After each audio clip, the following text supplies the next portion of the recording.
Dark clouds still hung over Normandy's fields when the Allies finally broke through the German lines in the summer of 1944. The beaches that had once been littered with wreckage from D-Day landings were now bustling hubs, filled with crates of ammunition, gasoline drums, and medical supplies. For weeks, the Allies had fought tooth and nail to carve out their foothold in France. They had paid dearly for every hedgerow, every village, but now something extraordinary was happening. In August, the front lines moved with breathtaking speed. Patton's Third Army raced eastward, armored columns slicing through the French countryside like a knife through soft butter. Town after town was liberated, French civilians waving flags, throwing flowers, and pointing out the direction of fleeing Germans. To an outsider, it looked like victory was inevitable, that the war might even be over by Christmas. Inside Allied command, though, there was less celebration and more panic. The faster they moved, the more fuel they burned. The more territory they captured, the farther supplies had to travel. Patton himself warned that if his tanks ran dry, he would be sitting ducks, immobile steel targets waiting to be destroyed. Behind the front lines, logistics officers stared at their maps and did the math. Every mile forward meant an extra gallon of fuel just to keep trucks moving. The French rail network, bombed heavily during the invasion preparations, lay in ruins. Bridges were blown, tracks twisted and torn by Allied bombers, who had deliberately targeted them to prevent German reinforcements from rushing to the beachhead. That sabotage had been necessary in June, but now in August it had turned into a nightmare. Supplies had to come by truck. There was no other way. And yet, there weren't enough trucks. Mechanics were working around the clock, pulling wrecks from depots and repairing them just enough to run.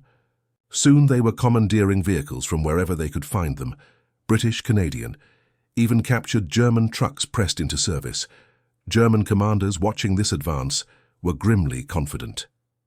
From their vantage point, they didn't need to win a major battle. They just needed to wait. Their intelligence reports said the Allies were outrunning their supplies. Let them advance, Berlin reasoned. They'll choke on their own success. Tanks without gasoline were nothing more than expensive artillery pieces. Indeed, the Germans had seen this before. In the First World War, the Allied advance had slowed once their supply lines stretched too far. Logistics was a cruel master, and the Wehrmacht believed it would be no different this time. But what they didn't count on was the ingenuity and stubborn determination of the Allied logisticians. General John C. H. Lee, head of the Communications Zone, the massive organization responsible for feeding, fueling and arming the armies, called an emergency meeting. Reports were grim. Patton's spearheads were sometimes receiving only a fraction of the fuel they needed. Drivers were exhausted, convoys disorganized, and supplies piling up uselessly at the Normandy depots. Something radical had to be done. Over the next 36 hours, plans were drawn on maps and refined at breakneck speed. The idea was bold, a round-the-clock truck convoy system that would never stop moving. They would establish two parallel roads, one for loaded trucks heading to the front, the other for empty trucks returning. Military police would control every intersection. Civilians would be barred from entering. The convoys would have priority over all other traffic, even general staff cars. It was a gamble. It would mean taking every available truck, every available driver, and throwing them into this single effort. If it failed, the advance might grind to a halt entirely. But if it worked, it could change the course of the war. And so the Red Ball Express was born. The name came from railroad slang. In American railroading, a Red Ball train was a high-priority express freight that had right-of-way over all others. The symbolism was perfect. These trucks would be the lifeblood of the advance, running day and night, no matter the weather, no matter the danger. As orders went out, soldiers were pulled from all corners of the rear area. Cooks, clerks, mechanics, anyone who could drive, were suddenly part of the operation. Training was minimal. Many had never driven such heavy vehicles before. Within days, convoys began forming on the dusty roads of Normandy. Each truck was loaded with gasoline cans, artillery shells, rations, or spare parts. The men were told that stopping was forbidden unless absolutely necessary. If a truck broke down, it would be pushed off the road and another would take its place. Speed mattered more than anything else. The first convoys rolled out on August 25, 1944. At first they were small, almost experimental, but soon the trickle became a flood. Day and night, headlights in long lines snaked across the French countryside. From the air it looked like endless streams of fireflies, moving relentlessly eastward. For the soldiers at the front, the effect was electric. Fuel shortages that had threatened to stop the advance were eased. Patton's tanks kept rolling. Ammunition flowed to the artillery batteries.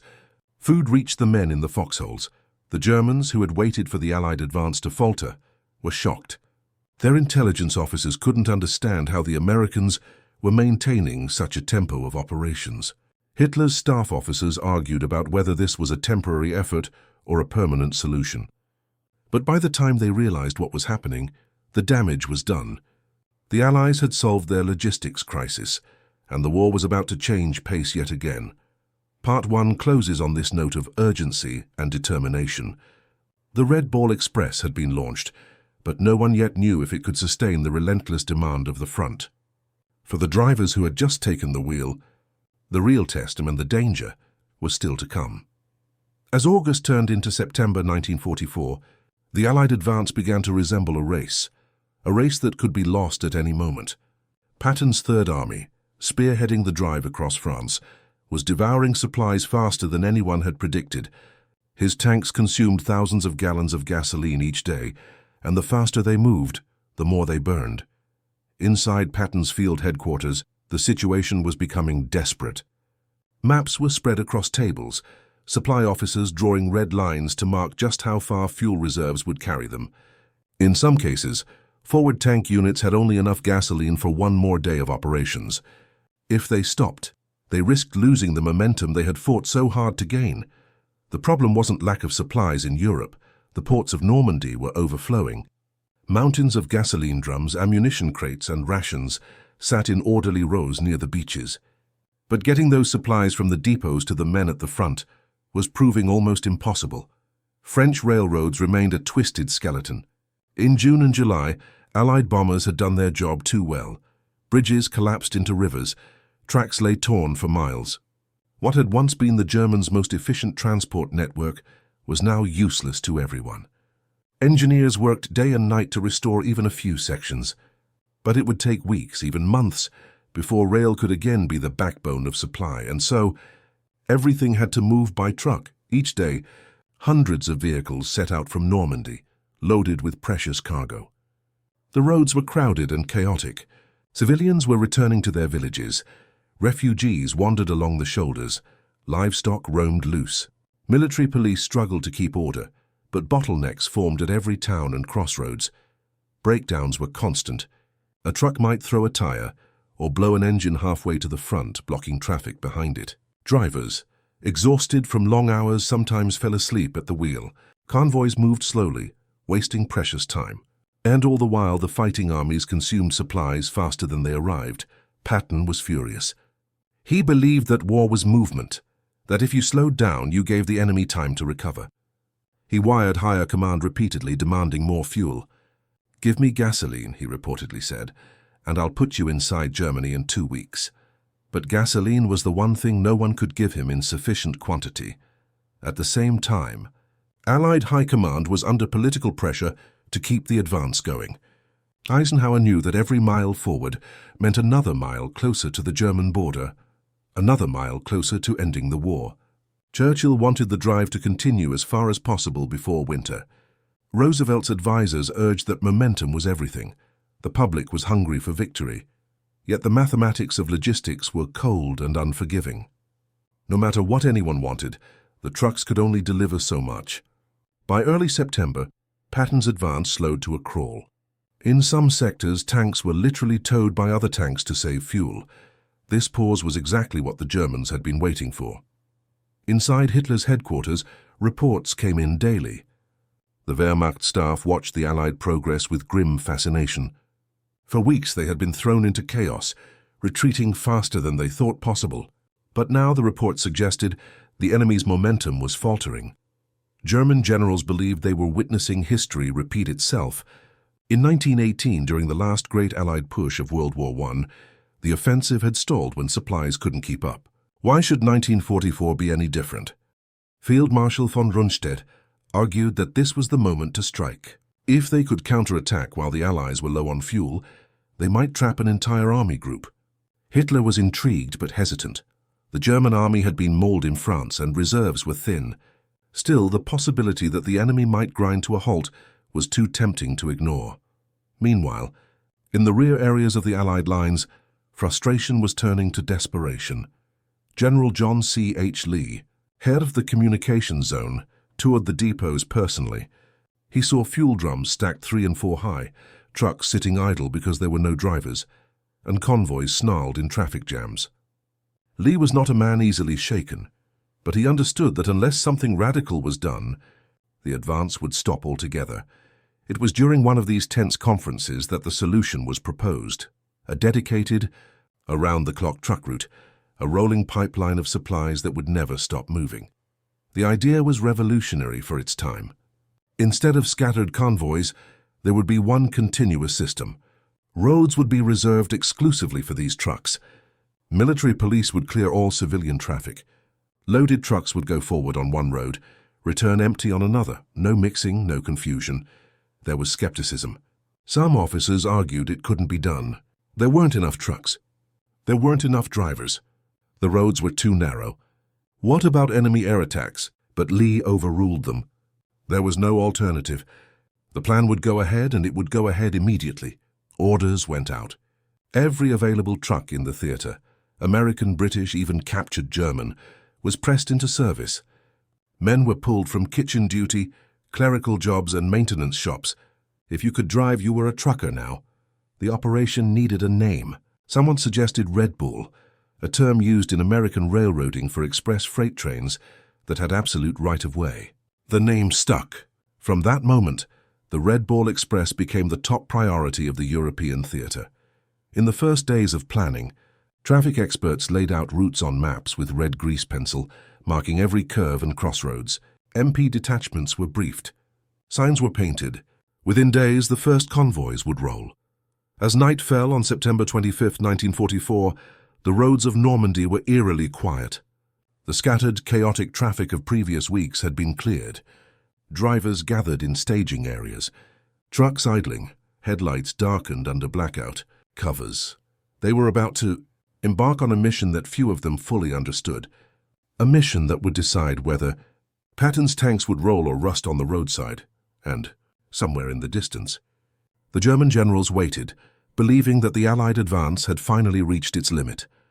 They did not yet know that by sunrise, an unstoppable river of trucks would begin to flow, and that it would change the war forever.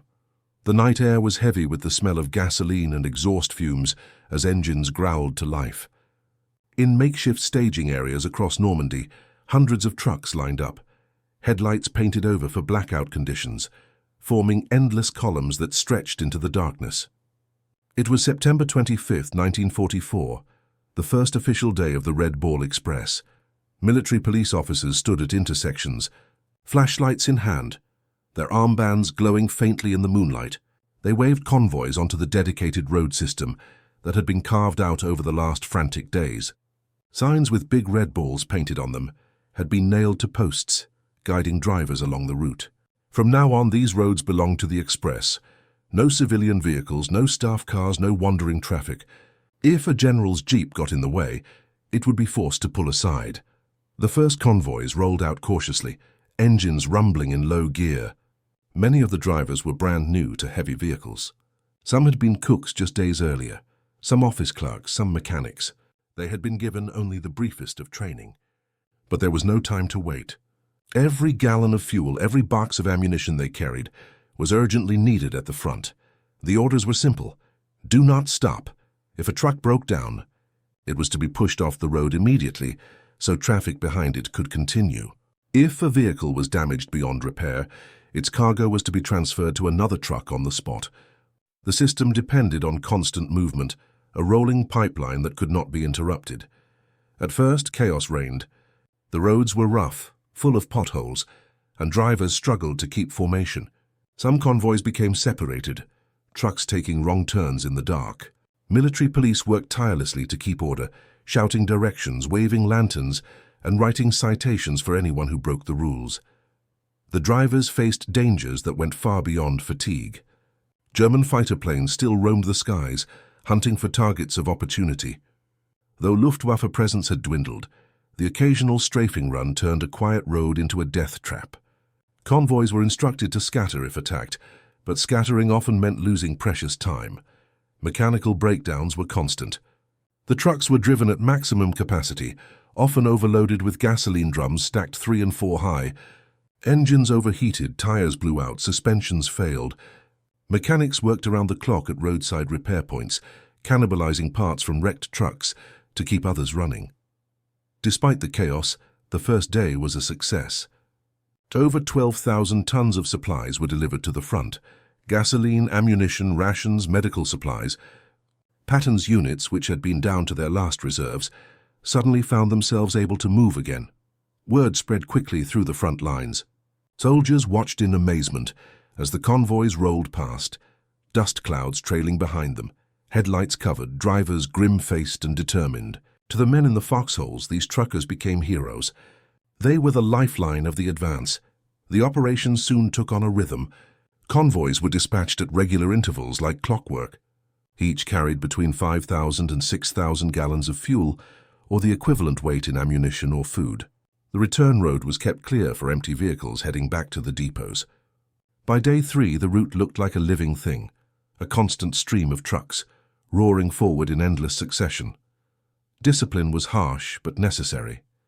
If a driver fell asleep at the wheel and caused a wreck, he could be pulled from duty and reassigned. If someone broke formation or failed to maintain speed, MPs could issue fines or even arrest them. The goal was to keep the lifeline flowing no matter what. And then there were the drivers themselves, mostly African-American soldiers, many from segregated units that had been given support roles rather than combat assignments. Now suddenly, they were at the heart of one of the most critical operations of the war. They drove for hours on end, sometimes 20 hours a day, grabbing sleep in the cabs of their trucks when they could. Conditions were brutal. The autumn rains turned roads into mud, trucks skidded and overturned, and drivers sometimes went hungry themselves. Yet morale was strangely high. For many of these men, the Red Ball Express was a chance to prove their worth, to show that they could perform under pressure and carry a burden every bit as vital as the frontline infantry. In one convoy, a driver nicknamed Big Joe was reported to have driven 72 straight hours with only brief breaks, refusing to hand over his truck because he knew the gasoline he carried was urgently needed for the tanks at the front. His determination became a legend among his peers, a symbol of the grit and stubbornness that kept the Red Ball moving. The Germans were stunned. Their intelligence units reported that the Americans had somehow created a nonstop supply route, something the Wehrmacht itself had never managed on such a scale. Some officers dismissed the reports as exaggerations, but frontline units could feel the difference. The pressure that had slackened in early September was now building again. For the Allies, success came at a cost. Accidents were frequent, and some drivers were killed in collisions, mechanical failures, or by enemy action. Convoys had to be rerouted when bridges collapsed under the weight of constant traffic. But each day the tonnage delivered increased. Within the first week, the Red Ball Express had delivered over 40,000 tons of supplies, enough to keep the Allied armies moving, and the pressure on the Germans unrelenting.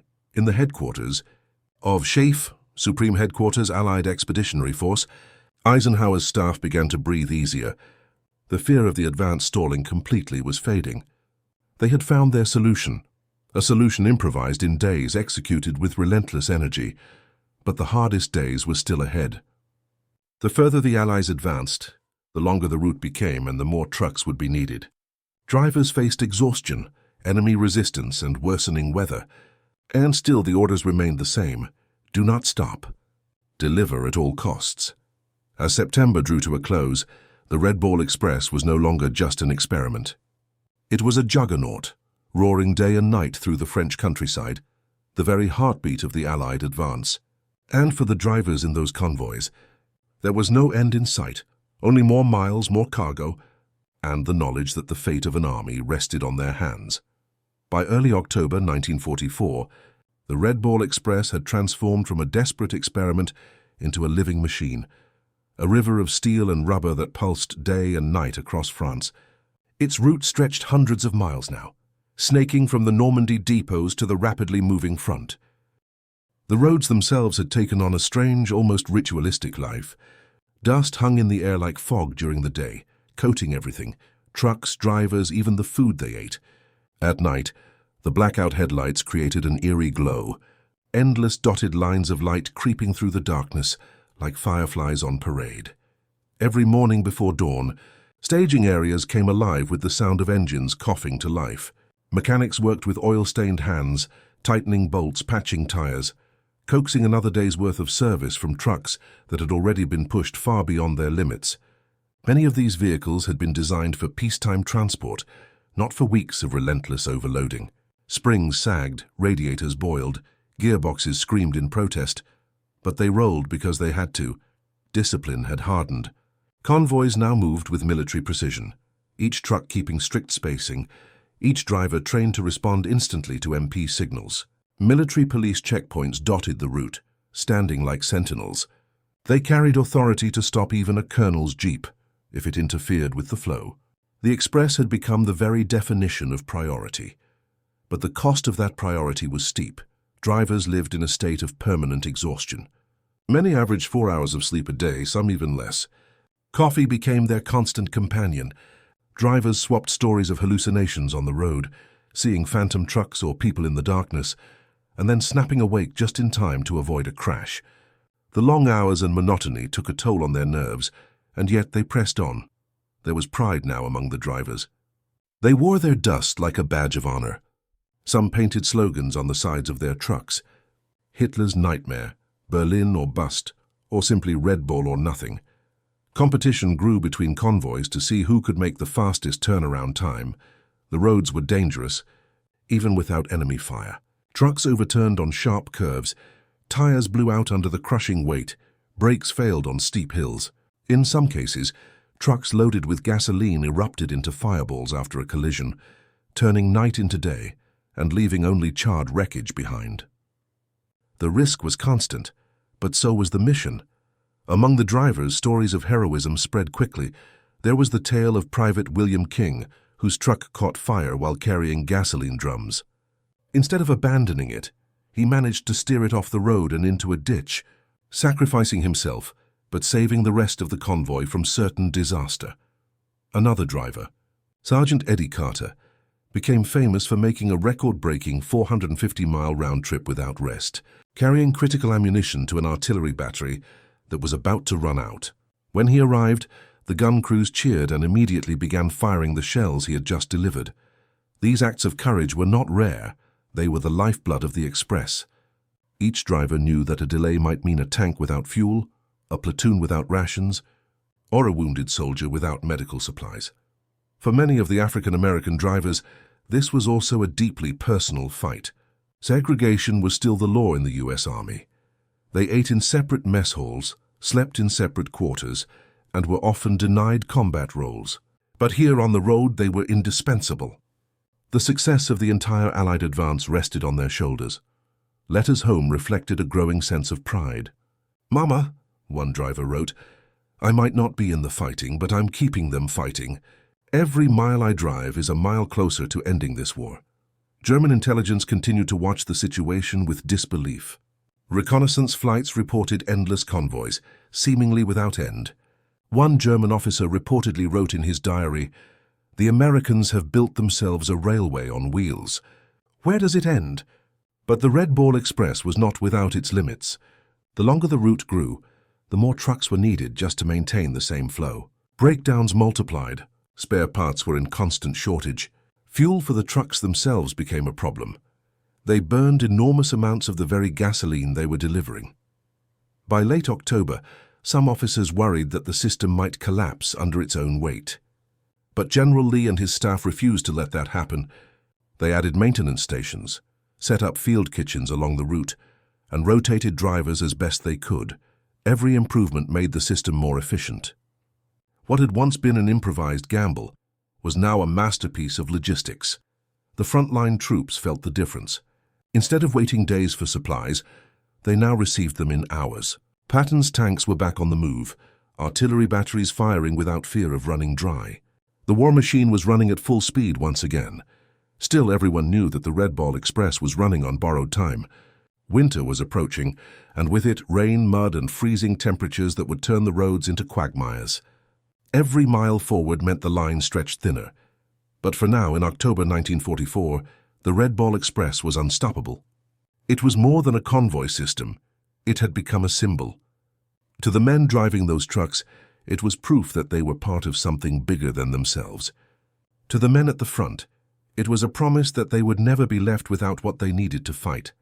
The river of steel roared on, carrying with it not just fuel and food, but the hopes of an entire army and the fate of the war. By late October 1944, the Red Ball Express was no longer just a lifeline.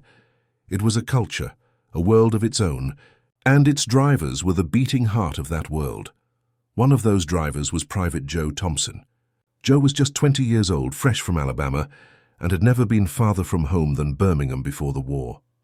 Now he found himself behind the wheel of a 2.5-ton GMC truck, barreling down French roads with a cargo of high-octane gasoline that could turn him into a fireball if a single bullet or spark hit it. Joe's day started before sunrise. The depot was always alive at that hour. Trucks lined up like cattle at a stockyard, engines growling, drivers gulping down whatever breakfast they could grab. There was a constant smell of oil, exhaust, and dust. By the time his convoy rolled out, the sun was just beginning to rise. Ahead of him, he could see the line of trucks stretching toward the horizon. Behind him, another line waited its turn. It felt like an endless chain, all moving in rhythm. Joe had learned quickly that the road demanded respect. The speed limit was 25 miles per hour, no more, no less. Any slower, and you broke the convoy rhythm. Any faster, and you risked collision. Military police stood at key junctions, waving flags and blowing whistles to keep everything moving. Despite the strict rules, danger was everywhere. Joe had already seen 3 accidents that week. One truck overturned in a ditch, another burned to a skeleton after its cargo exploded, and a third smashed into a tree after the driver fell asleep at the wheel. The memory of pulling the unconscious driver out of the wreck still haunted him, but it wasn't all fear and tension. Life on the Red Ball built its own kind of camaraderie. Joe had a best friend now, Corporal Red Jackson, a tall, easygoing driver from Chicago who had a laugh so loud it could be heard over the sound of engines. The two shared cigarettes, jokes, and stories from home. At night, when the convoy stopped at a rest area, the drivers gathered around makeshift fires, eating from their mess kits, singing, or just talking. Some played cards on the hoods of their trucks. Others wrote letters by flashlight, telling loved ones they were safe, though they often left out how dangerous it really was. These nightly gatherings built a brotherhood. There were no ranks here, no difference between city boys and farm boys, north or south. On the road they were all the same, men with a job to do. Still, for the African-American drivers like Joe and Red, the reality of segregation was never far away. They drove separate convoys, ate at separate mess halls, and slept in separate quarters. Sometimes white soldiers would jeer at them as they passed, mocking their accents or doubting their courage, but the Red Ball gave them something that even segregation couldn't take away: pride. They were essential. Everyone knew it. Even officers who once looked down on them now relied on their convoys to keep the army moving. And with every successful run, Joe felt a growing sense that they were changing things, proving something not just to the army, but to America itself. One night during a rare break, Joe sat on the running board of his truck and looked up at the stars. Red sat next to him, smoking. "You ever think about what we're doing here?" Red asked. Joe nodded. "All the time. Feels like we're the spine of this whole thing. Break the spine, the whole body falls." Red blew out a stream of smoke and grinned. "Yeah, ain't no one gonna break this spine. Not while we're behind the wheel." Their laughter echoed into the night, blending with the distant rumble of other convoys on the road. But danger was never far. The Germans, though retreating, still launched occasional raids. Some convoys were ambushed by small groups of enemy soldiers or hit by artillery fire. Once, Joe's convoy had to drive through an area where snipers had been reported. His hands gripped the wheel so tight they hurt, but they made it through. The worst moment came when one of the trucks in their convoy hit a landmine. The explosion lifted the vehicle off the ground, tearing it apart. The driver, a kid named Sam, didn't make it. That night, the entire convoy was quiet. No singing, no laughter. They stood around the fire thinking about Sam, about how close it had been. Joe realized then that this was more than just a job. It was survival, day after day, mile after mile. The next morning, they rolled out again. No one had to tell them to keep going. They all knew why they were there. Back at the front, Patton's tanks kept advancing, and every gallon of fuel, every box of rations, every crate of ammo was another step toward victory. The men of the Red Ball Express might not be in the history books yet, but they could see their work written on the map. Every town liberated, every mile pushed closer to Germany. By November, Joe had driven more miles than he ever thought possible. His truck was dented, patched, and scarred, but it still ran. So did he. And though winter was coming, bringing with it mud, ice, and even greater challenges, Joe and the other drivers of the Red Ball Express were ready. Because they had become something more than just truck drivers, they were the artery that kept the Allied army alive, the unsung heroes of the advance. By November 1944, the weather turned against the Red Ball Express. The clear autumn days were gone, replaced by grey skies, freezing rain, and bitter wind that cut through every layer of clothing. The once dusty roads had become rivers of mud. Tires spun uselessly, trucks sank to their axles, and convoys slowed to a crawl. In some stretches, bulldozers had to be brought in just to pull vehicles out of the muck. The rain also meant danger from above. The blackout convoys became nearly invisible in the dark, but so were the ditches, potholes, and debris along the road.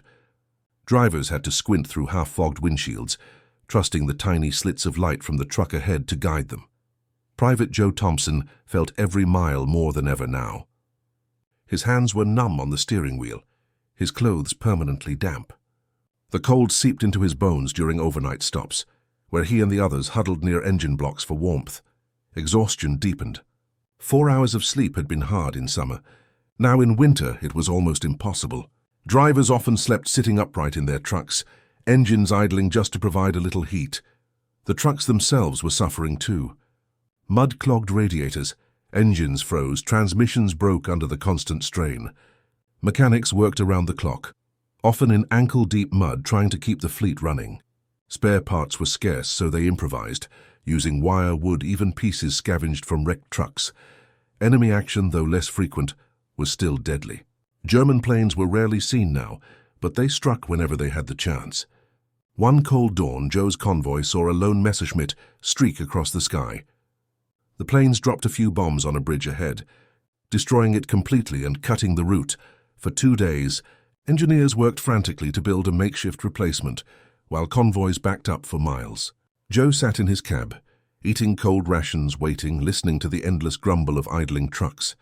Every hour lost meant another unit at the front, running short on food or fuel. Morale began to crack.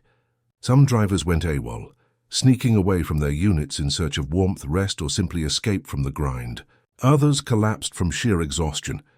Joe watched one young soldier break down in tears after his truck skidded off the road into a ditch for the 3rd time in a single day. But there were moments of light too. Red, ever the optimist, kept spirits up by cracking jokes and singing loudly over the roar of the engines. "If we can survive this," he'd shout, "Germany's got no chance." The army tried to boost morale by bringing coffee and donuts from the Red Cross to rest stops, even hot soup when possible. The small comforts meant everything. Drivers stood in long lines, steaming cups in their hands, savoring every sip as if it were liquid gold. The stress wasn't only physical, it was psychological. The fear of accidents was constant. In icy conditions, one slip could send a fully loaded truck skidding into a ravine or smashing into the convoy ahead. Fires were an ever-present threat. Once Joe saw a truck catch fire after a collision. The driver barely escaped before the flames engulfed the vehicle. News from the front added to the pressure. The Allies were approaching the German border now, but supplies were still barely keeping pace. Patton was complaining loudly about fuel shortages. Commanders knew that if the Red Ball faltered, the entire advance could stall, giving the enemy time to regroup. In early December, things reached a breaking point. Snow began to fall. The once muddy roads turned to sheets of ice, and trucks slid dangerously on every curve. Joe had to chain his tires just to keep moving. Every trip took twice as long as before, but even in this misery, the Red Ball spirit endured. Convoy after convoy still rolled out, headlights glowing like ghostly lanterns in the snow. Drivers gritted their teeth, pushed the accelerator, and kept moving. One night, as Joe's convoy struggled up a hill slick with ice, his engine sputtered and died. Panic flared. A stopped truck could block the entire line. Red pulled up alongside, shouting, "Let's go, buddy!" Together they jumped out, braving the cold to crank the engine back to life. Their hands were frozen stiff, but finally, with a cough and a roar, the truck started. The convoy kept moving, and so it went, night after night, mile after mile. The Red Ball Express had been created as a temporary measure, meant to last only a few weeks. Now, months later, it was still alive, battered, strained, but unbroken. By mid-December, the system was running at its absolute limit. Some officers feared it would collapse entirely. Then, as if the winter wasn't enough, disaster struck. The Germans launched a massive counterattack in the Ardennes, what would become known as the Battle of the Bulge. Suddenly, the demand for supplies doubled. The roads were flooded with retreating civilians, military traffic, and reinforcements rushing to the front. The Red Ball drivers faced their most critical mission yet.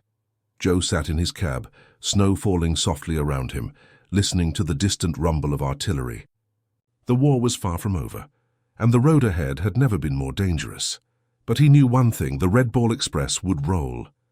It had to December 1944. The war seemed almost over.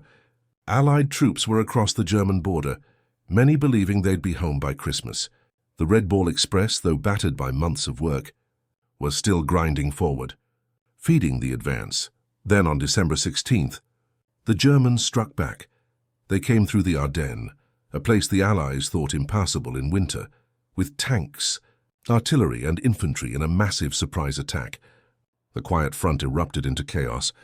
Roads were clogged with retreating troops and refugees, villages were burning, and the carefully balanced supply system teetered on the edge of collapse. Joe Thompson woke that morning to the sound of MPs shouting. Every truck in the motor pool was needed immediately, no exceptions. Orders came down. Fuel, ammunition, and food had to be rushed to the units holding the line. The Red Ball Express had suddenly gone from hard duty to a race against disaster. Within hours, the convoys were rolling, loaded to the brim. There was no time for sleep, no time for hot meals.